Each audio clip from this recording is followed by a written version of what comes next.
ma'am, talaga nga awan ta, tekunak ma'am, siya. Pwesto nga da dyan ang ospital, yung puro utang na tamot, utang.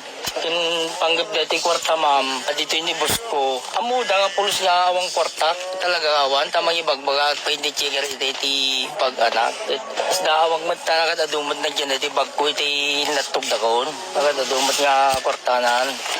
Nakita man niya po kagawad, kwarta mo lahat adin tabag ko nga nakat adun. Amumat niya na. Kanya kartim ma'am, pinagbulod na ni boss ko iti agkwad dati pagon, pinagkartim dati gasket.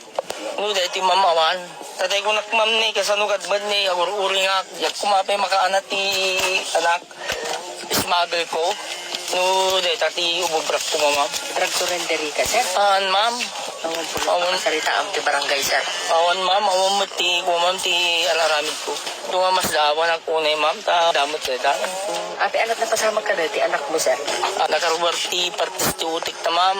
Naka-ICU ita ma'am, nakatubo di batak. Iso nga, pwede nga anak ko na tagasanupay nga rin ma'am. Sa ligid do mga anak ko. Manot anak mo ka, sir? Talo da ma'am. May kamano di adas hospital, sir? Inaudi ma'am. So nga po, kita nyo, mamaasi kayo mo, talaga awan mat anak, ma'am.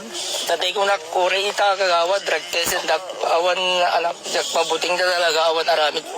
Amudad to di, isaksak to di pisok ti mapanagpidot ti bato, kadagbantay iti tirabi, may sangak, may ti uringit tayat kulang adana di anak ko nga batak. Mano nga ay tawad sa hospitalan, sir? Agdwalawas dan ma'am. At iprasplasis dati maopera ko majibigan ma'am. At dati agpatulong kam kuma. Nagkartaray ka itatay, sir? Ma'am, ginuyod dak ma'am. Itingin na tugdag ti dito yun ma'am. Nagargaan mo dito bag ko. Di kwarta.